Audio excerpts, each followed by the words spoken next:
Jen, je voulais te remercier d'avoir accepté de participer à mon projet. Ça me tenait vraiment à cœur et tu as été vraiment un as pour pouvoir le faire. Merci beaucoup. Merci à toi, Céline. Vraiment, on a eu du plaisir à monter ce montage ensemble dans tous les détails qu'on a fait. Et je sais, comme tu m'avais mentionné, c'est un des plus gros projets que tu voulais faire. Alors, merci de ta confiance et de m'avoir choisi. C'est très apprécié. J'aimerais te poser quelques questions. J'aimerais savoir, premièrement, qu'est-ce qui t'a incité à commencer à courir? Au début, c'était par curiosité, pour essayer la course. Mais après, elle commençait à piquer mon orgueil. Et tu sais, ce sentiment quand tu compétitionnes avec toi-même, pas avec les autres, avec toi-même, c'est vraiment pas la même game. Et donc, j'ai commencé à l'en faire plus souvent.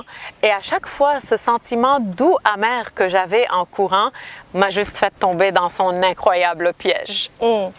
Et puis, je voudrais savoir, pourquoi tu continues? Parce qu'on voit que tu es quand même en forme, que tu n'as pas d'embonpoint, rien, tu as de l'air en santé. Mais pourquoi tu continues à faire de la course en toute saison? C'est vrai qu'exercer un sport, surtout, admettons, on s'entraîne durant toute une année, ça permet de garder une bonne forme, une bonne santé. Mais pour répondre à ta question, le pourquoi je continue de le faire, moi, personnellement, pendant une course, et beaucoup de coureurs, ils comprennent ce que je vais dire. Il y a tout le temps ce moment où ton corps et ton cerveau qui sont en conflit ensemble.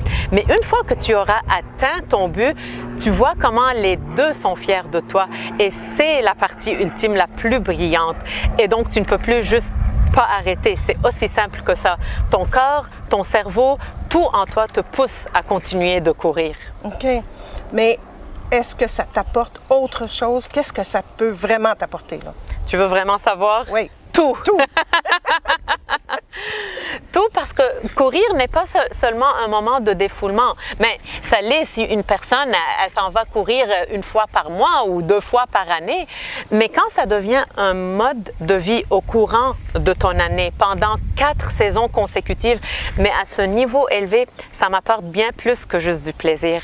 C'est la satisfaction que ça me donne. Ça m'amène à un point que l'adrénaline dont je dégage me permet de performer pas juste dans la course, parce que le sentiment de persévérance et d'endurance que ça me rapporte reflète aussi dans différents domaines importants de la vie. Et donc, pour moi, courir n'est pas juste un sport, mais c'est un mode de vie. Écoute, ton enthousiasme est contagieux.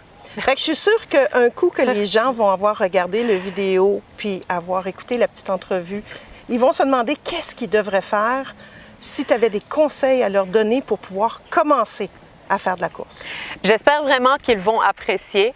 Et pour répondre à ta question, peut-être je choisirais 2 conseils tirés de mon expérience personnelle à moi que j'ai vécue. Okay. Le premier, je vous dis, si vous êtes vraiment sûr que c'est le sport que vous voulez exercer pour longtemps, bien profitez de chaque étape, même les baby steps. Ces étapes sont les plus importantes lorsque vous commencez votre aventure dans la course. Donc, s'il vous plaît, profitez-en afin que vous puissiez apprécier le meilleur à venir.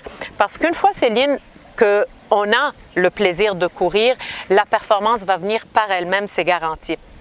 Et un autre conseil que je pourrais leur partager, ça concerne surtout leur entourage proche, Okay. la famille, les amis. Ils pourraient ne pas comprendre qu'est-ce qu'ils ressentent envers nous, envers la course, ce que la course nous rapporte dans le fond et ce que nous, on ressent envers la course. Et c'est correct, c'est totalement correct et normal aussi. Mais moi, ce que je peux leur dire peut-être, c'est de profiter de cette occasion de montrer à leur entourage vraiment ce que la course signifie pour eux. Puis ils vont sûrement voir le soutien des amis puis de la famille avec le temps. Et qui sait, peut-être même eux autres vont devenir des influenceurs là-dessus un jour. En tout cas, merci encore. C'était un plaisir de faire ce projet. Je trouvais que ce que tu postais dans tes sites médias sociaux, ce que tu mettais ressemblait beaucoup à la vie qu'on passe au travers. Des fois, on a des hauts, on a des bas, on est découragé, on a de l'euphorie, on relaxe. Puis toutes ces étapes-là se retrouvaient dans l'odyssée d'un coureur. Et puis, c'est ce qu'on a voulu faire, mais je te remercie infiniment de l'avoir fait avec nous. Moi aussi, je te remercie infiniment. Et pour juste revenir au point que tu concluais avec de l'histoire ou le parcours de l'Odyssée, dans le fond, il y a des jours où, personnellement, je sors juste pour le plaisir. Il peut y avoir une canicule de 42 degrés, mais je vais sortir, même si ne serait-ce pour un petit 2 ou 3 kilomètres, jogger, je le fais pour le plaisir, parce que les jours de la performance, c'est là qu'on va apprécier. Quand on va profiter des journées qu'on court pour le plaisir, mais la performance va suivre, ça c'est sûr.